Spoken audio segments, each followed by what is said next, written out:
ప్రభునామానికే మహిమ కలుగునుగాక.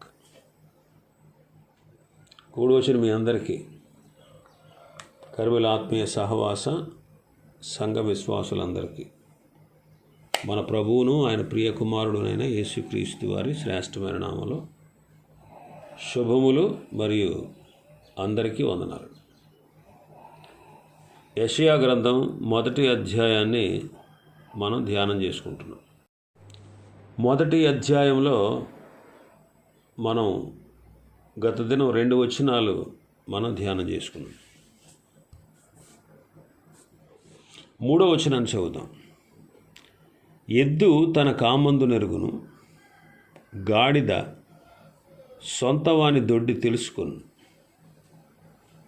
ఇశ్రాయేలుకు తెలివి లేదు, నా జనులు యోచింపరు. ఇక్కడ ఇశ్రాయేలీలు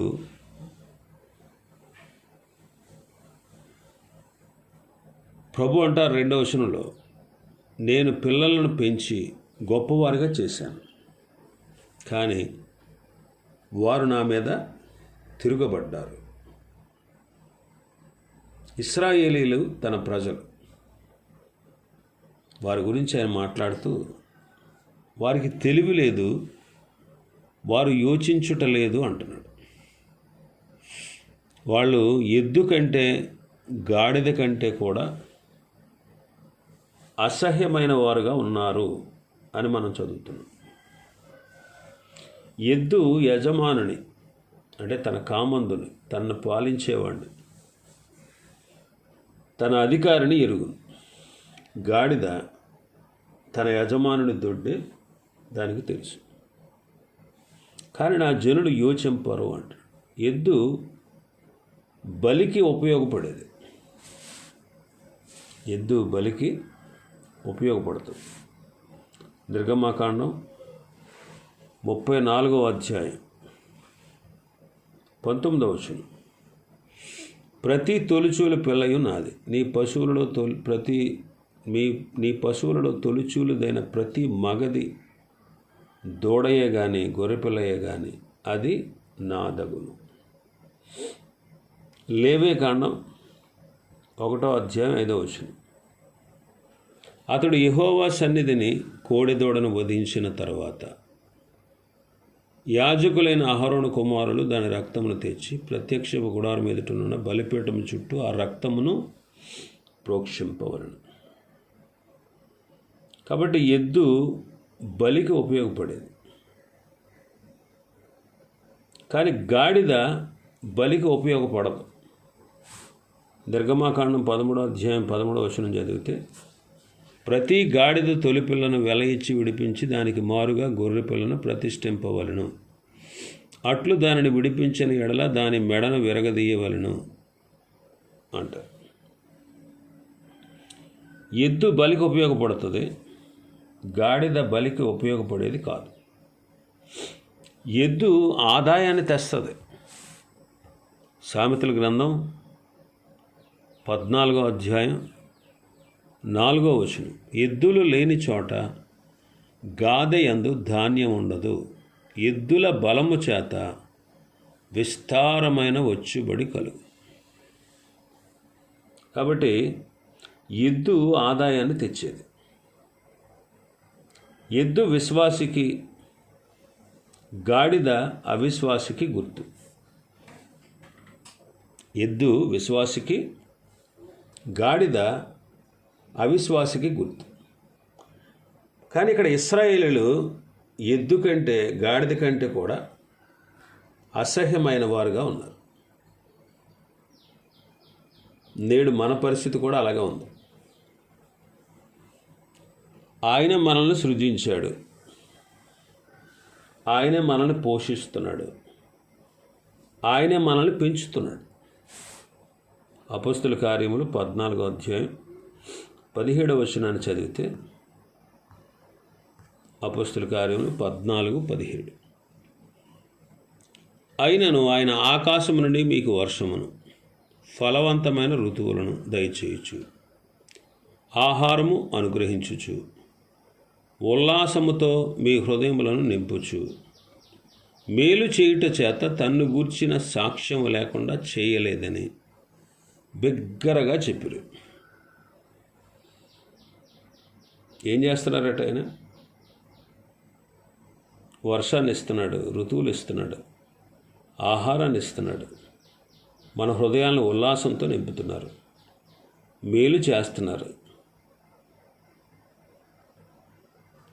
అయినా సరే మనం ఎలా ఉన్నాం ఇప్పుడు? మన పరిస్థితి పాపముల చేత, అపరాధముల చేత చచ్చిన వారుగా ఉన్నాం. మనం కూడా చచ్చిన శవాలుగా ఉన్నాం. మనలను చచ్చిన శవాలుగా ఉన్న మనల్ని, దైవోగ్రతకు పాత్రులమైనటువంటి మనల్ని ఆ ప్రభు కరుణించి, ప్రేమించి, కృపతో, క్రీస్తుతో కూడా మనల్ని బ్రతికించి పరలోకమందు కూర్చొని పెట్టాడు. ఇది ఎంత గొప్ప భాగ్యమో చూడండి. ఎఫెసీ పత్రికలో మనం చదువుతాం, 2వ అధ్యాయం 1 నుంచి 7 వచనాలు చదివితే, మీ అపరాధముల చేతను పాపముల చేతను మీరు చచ్చిన వారై ఉండగా ఆయన మిమ్మల్ని క్రీస్తుతో కూడా బ్రతికించాను. మీరు వాటిని చేయొచ్చు. వాయుమండల సంబంధమైన అధిపతిని, అనగా అవిధేయులైన వారిని ఇప్పుడు ప్రేరేపించు శక్తికి అధిపతిని అనుసరించి ఈ ప్రపంచ ధర్మము చొప్పున మునుపు నడుచుకుంటురి. వారితో కలిసి మనమందరమును శరీరము యొక్కయు మనస్సు యొక్క కోరికలను నెరవేర్చుకొనుచు మన శరీరాశలను అనుసరించి మునుపు ప్రవర్తించుచు కడమ వారి వలనే స్వభావ సిద్ధముగా దైవోగ్రతకు పాత్రులమై ఉంటుమి. అయినను దేవుడు కరుణా సంపన్నుడై ఉండి మన అపరాధముల చేత చచ్చిన వారమై ఉండినప్పుడు సహితము మన ఎడల చూపిన తన మహాప్రేమ చేత మనలను క్రీస్తుతో కూడా బ్రతికించెను. కృపచేత మీరు రక్షింపబడి ఉన్నారు. క్రీస్తు యేసునందు ఆయన మనకు చేసిన ఉపకారముల ద్వారా అత్యధికమైన తన కృపా మహదైశ్వర్యమును రాబో యుగములలో కనుపరుచు నిమిత్తము క్రీస్తు యేసునందు మనలను ఆయనతో కూడా లేపి పరలోకమందు ఆయనతో కూడా కూర్చుండబెట్టాడు. మీరు విశ్వాసము ద్వారా కృపచేతనే రక్షింపబడి ఉన్నారు. ఇది మీ వలన కలిగినది కాదు, దేవుని వరమే. మనం ఆయనకి సంపూర్ణంగా లోబడుతున్నామా లేదా అనే విషయాన్ని మనం గుర్తించాలి. ఎందుకంటే మనకి ఇన్ని మేళ్ళు చేశాడు, మనల్ని ఎంతగా ప్రేమించాడు ఆయన. ఎంతగా ప్రేమించిన మనం ఆయనకు లోబడుతున్నామా? ఇక్కడ ప్రభు అంటారు, ఎద్దు తన కామందు నెరుగును, గాడిద సొంత వాని దొడ్డి తెలుసుకును, ఇశ్రాయేలులకు తెలివి లేదు, నా జనులు యోచింపరు అంటున్నాడు. ఇర్మియా గ్రంథం 8వ అధ్యాయం 7వ వచనం. ఇర్మియా గ్రంథం 8:7. ఆకాశములకెగురు శంకుబుడి కొంగైనను తన కాలమునెరుగు, తెల్లగొవ్వయు మంగళకత్తి పెట్టయు ఓదె కొరుకును తాము రావలసిన కాలమును ఎరుగును. అయితే నా ప్రజలు యెహోవా న్యాయ విధిని ఎరుగరు.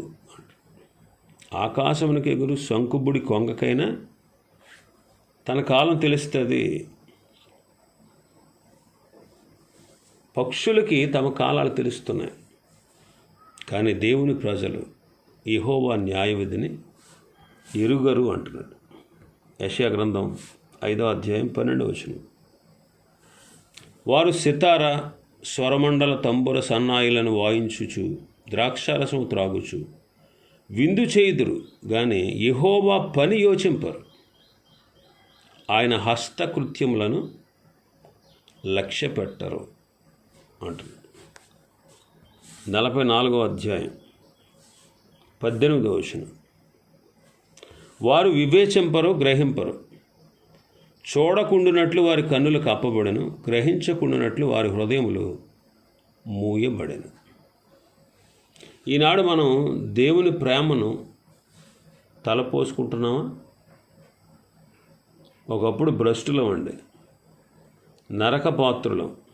మనలను దేవుడు ప్రేమించి మన పాపములకు ప్రాయశ్చిత్తమైనటకు తన కుమారుని పంపించాడు. ఆయన శరీరమందు మన శిక్ష, మన పాప శిక్ష ఆయన భరించి మనకు శిక్ష లేకుండా ఆయన రక్షించారు. యోహాను మొదటి పత్రిక 4వ అధ్యాయం 10వ వచనాన్ని చదివితే, మనము దేవుని ప్రేమించితమని కాదు, తానే మనలను ప్రేమించి మన పాపములకు ప్రాయశ్చిత్తమైనటకు తన కుమారుని పంపెను. ఇందులో ప్రేమ ఉందంట. రోమపత్రిక 8వ అధ్యాయం 1వ వచనం. కాబట్టి ఇప్పుడు క్రీస్తు యేసునందున్న వారికి ఏ శిక్షా విధియు లేదు.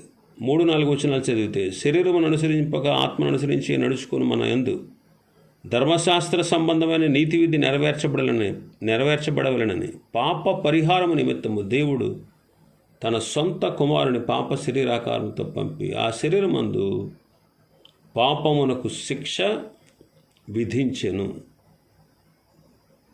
కాబట్టి దీన్ని మనం యోచించాలి.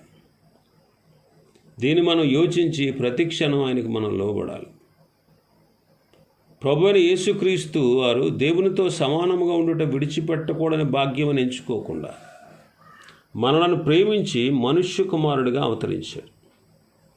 ఆయన దేహాన్ని, ఆయన రక్తాన్ని, ఆయన ప్రాణాన్ని మన కొరకు సమర్పించి మనలను పరలోక రాజ్య వారసులుగా చేశారు.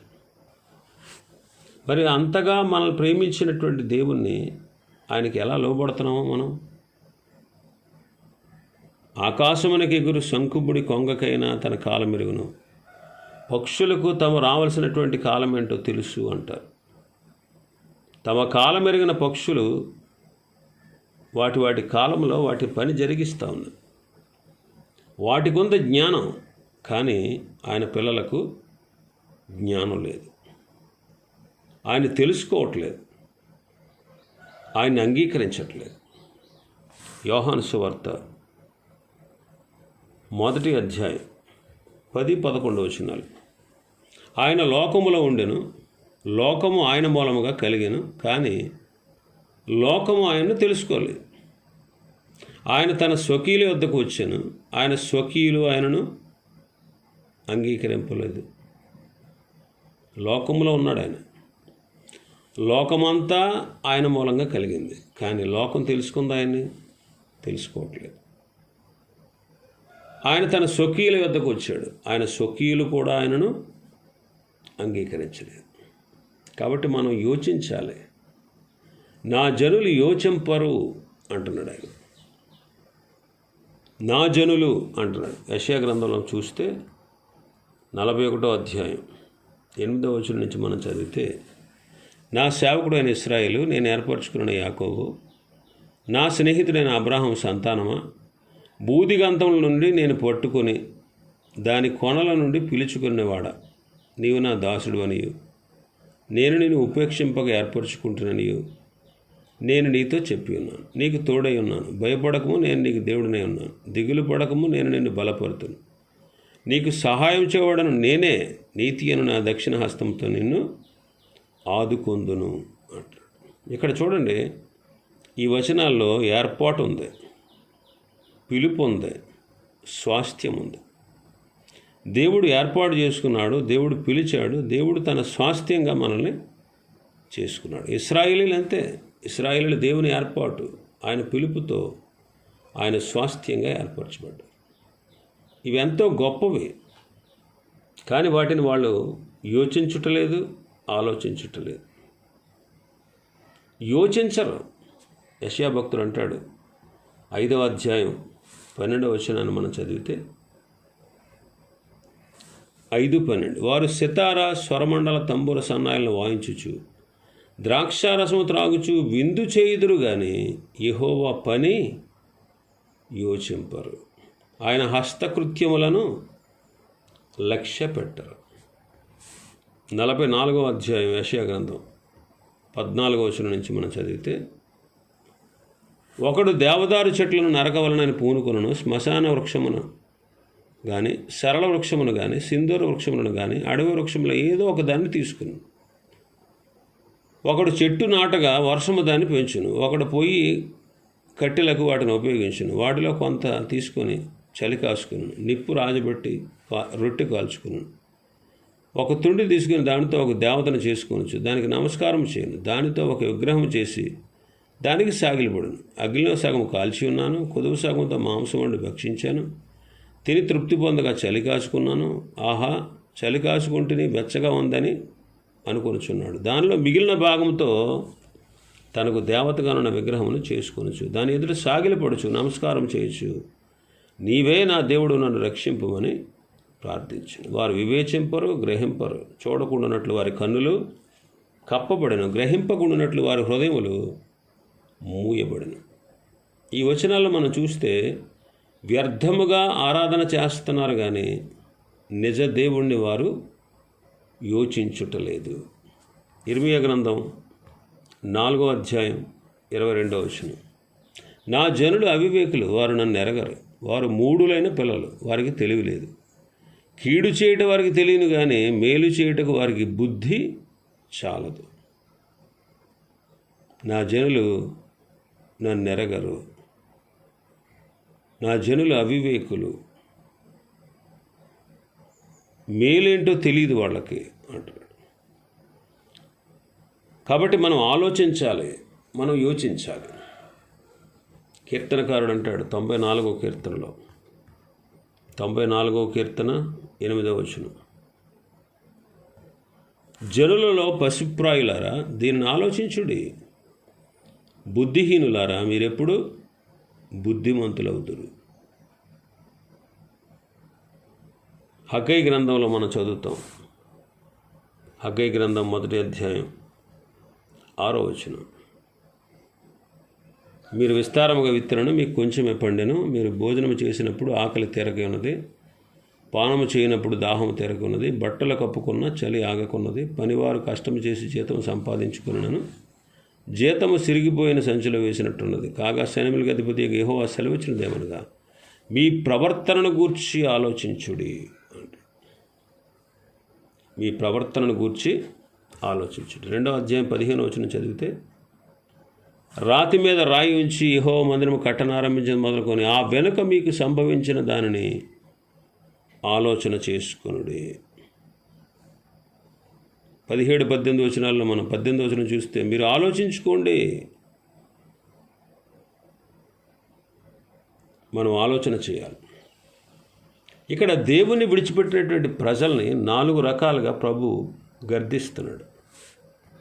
4 రకాలుగా ప్రభు గర్దిస్తున్నాడు. 4వ వచనం మనం చదివితే, 4వ వచనం, పాపిష్టి జనమా, దోషభరితమైన ప్రజలారా, దుష్ట సంతానమా, చెరుపు చేయి పిల్లలారా అంటున్నాడు. 4 రకాలుగా వారిని గురించి సంబోధించాడు. పాపిష్టి జనము, దోషభరితమైన ప్రజలు, దుష్ట సంతానం, చెరుపు చేయి పిల్లలు. బైబిల్లో ఇంకా భయంకరమైన సంబోధనలు ఉన్నాయి దేవుని విడిచిపెట్టిన వారిని గురించి.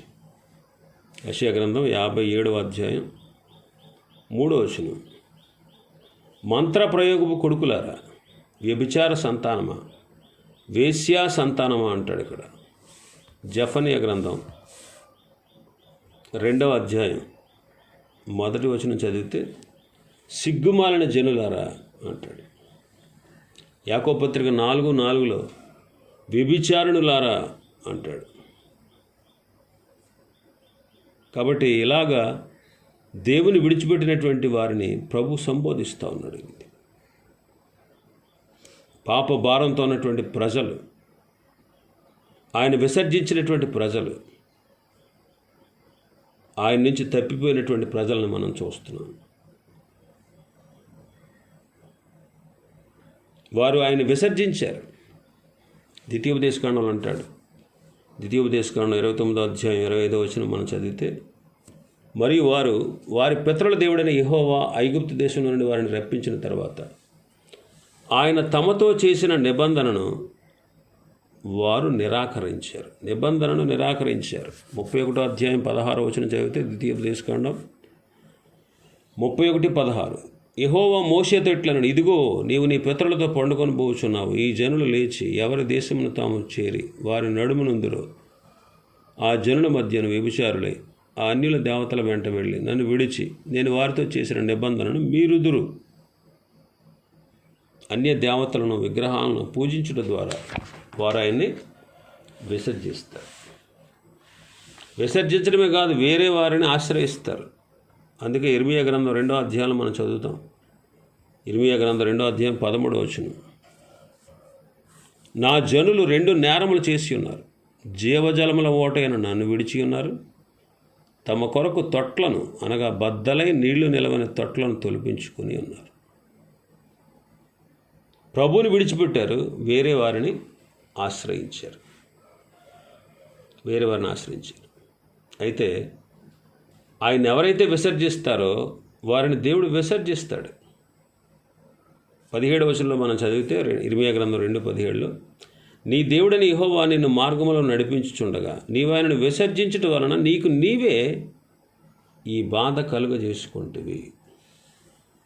సమూయేలు మొదటి గ్రంథం 15వ అధ్యాయం 23వ వచనం మనం చదివితే సౌలుతో మాట్లాడుతూ ఉంటారు ప్రభు. తిరుగుబాటు చేయడం సోది చెప్పుడుతో సమానం, మూర్ఖదాగుపరచడం మాయా విగ్రహాల గృహదేవతలను పూజించడంతో సమానం. యెహోవా ఆజ్ఞను విసర్జించేదివి గనుక నీవు రాజుగా ఉండకుండా ఆయన నిన్ను విసర్జించాడు అంటారు.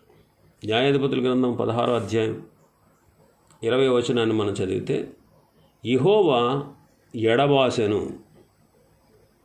సంసోన్ని యెహోవా ఎడబాసెను. ఆ విషయం అతనికి తెలియలేదంట. ఇలాగా రాజైన సౌలు, సంసోను, ఇశ్రాయేలీలు వారి పరిశుద్ధ దేవుడిని వారు విసర్జించారు కనుక ఆయన వారిని విసర్జించాడు. పరిశుద్ధ దేవుడు అనే మాట యెషయా గ్రంథంలో 9 సార్లు ఉంది. యెషయా గ్రంథం 5:19, 29:19, 30:11, 30:12, 37:23, 41:14, 41:16, 41:18 9 సార్లు ఇశ్రాయేలు పరిశుద్ధ దేవుడు అని మనం చదువుతాం. అసలు యాక్చువల్గా పాపిని విసర్జించాలి, కానీ పాపి స్థానంలో మన ప్రభువైన యేసుక్రీస్తు వారు విసర్జించబడ్డారు.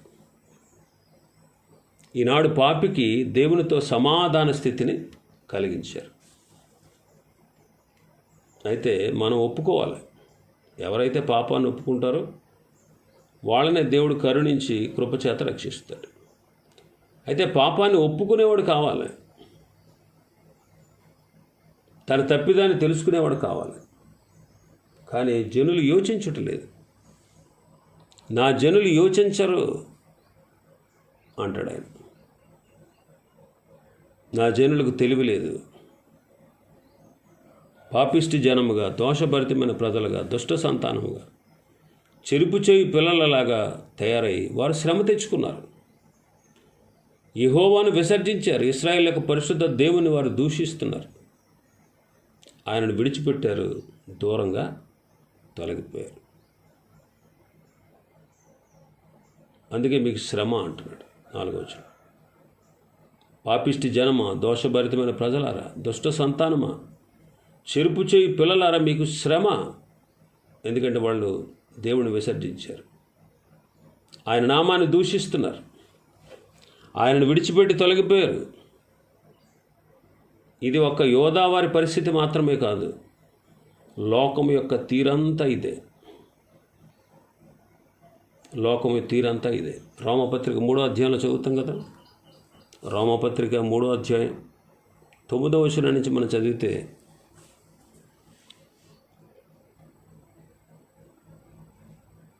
అలాగైతే ఏమందుము, మేము వారికంటే శ్రేష్ఠులమా, తక్కువ వారమా?